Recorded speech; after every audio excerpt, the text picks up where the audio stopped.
Mid-quest.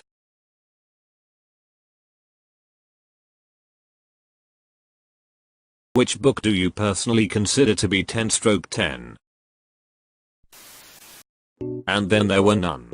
Fantastically plotted, some great characterization, a truly awful sense of dread, the best mystery novel ever for a reason. The Very Hungry Caterpillar. Binocular. I wish I could go back to enjoying reading as much as I did as a kid. Feet of Clay by Terry Pratchett. A lot of his Discworld series are close to perfect, but this is the best imho.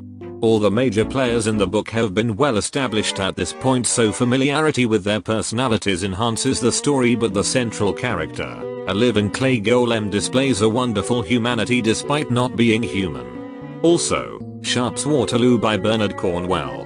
The TV series was amazing but didn't do justice to the sheer scale of this battle and the titular hero's part in it. Matilda by Roald Dahl. Such an amazing book, got me into reading back in 4th grade when all I read was nothing.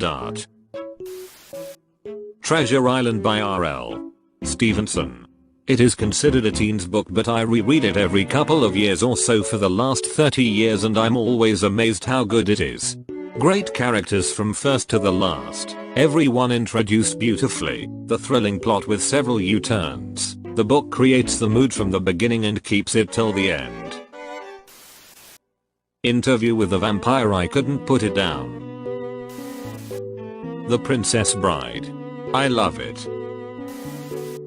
The Count of Monte Cristo. The Phantom Tollbooth. Right ho, Jeeves. Just read The 22nd of November 1963 by Stephen King and I thought it was amazing. Velveteen Rabbit. A Wizard of Earthsea. Flowers for Algernon. 100 Years of Solitude. Dune. Watership Down. One of my childhood favorites and it's still very much stuck with me to this day.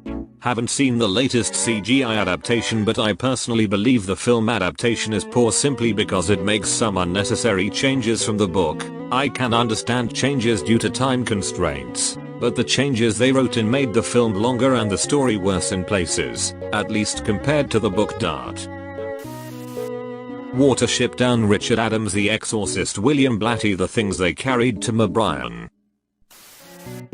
Huckleberry Finn. Mark Twain, The Road. Cormac McCarthy. Dune. Frank Herbert's Fear. Michael Crichton, Last of the Mohicans. James Fenimore Cooper, The Hobbit. J.R.R. Tolkien. Good Omens by Neil Gaiman and Terry Pratchett. Lord of the Rings.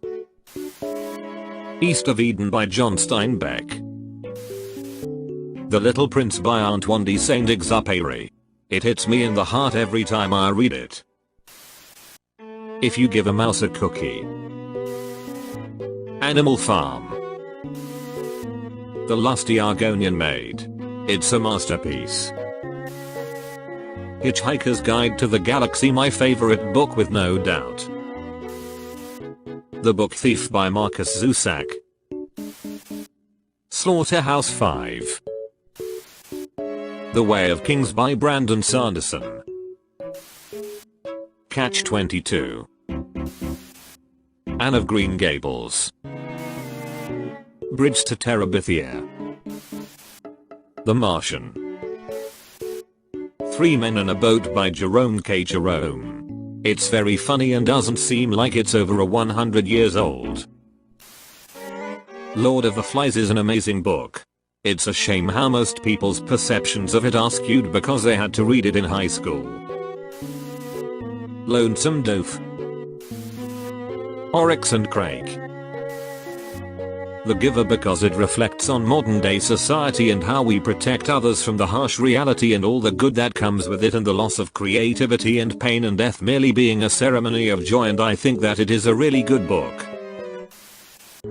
The Jurassic Park book is still my favorite book to this day. Brave New World.